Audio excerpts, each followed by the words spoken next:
প্রায় 3 বছর হয়ে গেছে। একটা রিক্রুটমেন্ট মানে অনেক হইতেছে, বাকি সবগুলো হইতেছে পুলিশ আমরা পরে হয়েছে হয়ে, সেটা তারা এটি সবগুলো হয়ে গেছে, প্রসেসিং চলতেছে, বাইবা টাইবা হয়ে গেছে গা। কিন্তু আমরা ফায়ার সার্ভিসের ব্যাপারে কোনো মানে আমরা ডিরেক্টর অফিসেও অনেকবার 10-12 বার গেছি, এবার সিএম স্যারের লোকও দেখা করার জন্য অনেক চেষ্টা করছি 2-3 বার, তাই নিয়ে মানে যাইতে পারছি না। যেমন আজকে আইসি অনেকজন 30-35 জন, তো আমরা অনেকে কয়েকজনকে নিয়ে সেটা পুলিশ বয়ে রাখছে, 3টা-4টার সময় ছাড়বো। আমরা এটার লেগে ব্যানার ট্যানার আনছিলাম, এইগুলোও আনতে পারছি না, এটা সব রেখা দিছে। হ্যাঁ, তা আরও মানে এটাই জানাতে চাই যে মাননীয় মুখ্যমন্ত্রীর কাছে রিকোয়েস্ট যে আমরা প্রসিংগুলো তাইনের জন্য অফিসে যাইলে বা তাইনের কার্যালয়ে গেলে যাতে আমরা এটার ব্যাপার নিয়ে তারা একটু দেখেন বা ডিরেক্টর অফিসে একটু খোঁজখবর করেন যে কী হয়েছে ব্যাপারটা।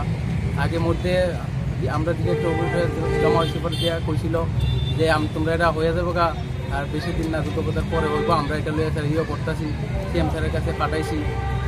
তারপরে বোর্ডও কয়েকবার বানানো হয়েছে, বানানোর পরে বোর্ডও একবার ক্যান্সেল হয়েছে, এরপর আবার নতুন রিকমেন্ড চেয়ারম্যান বানানো হয়েছে বোর্ডের। তারপরেও সেই এটাই কইতেছি আর কি যে আমরা প্রচেষ্টা যদি একটু মাননীয় মুখ্যমন্ত্রী নজর দেন তাহলে খুব ভালো হতো। আমরা কোনো এখানে ঝামেলা করতাম আইছি না কিছু না, শান্তিপূর্ণভাবে শুধু একটু বার্তাটা দিতাম যে আমরা রিকমেন্ডটাতে প্রসেসিংটা একটু শুরু করা হয় আর কি, এটাই আর জরুরি। ধন্যবাদ।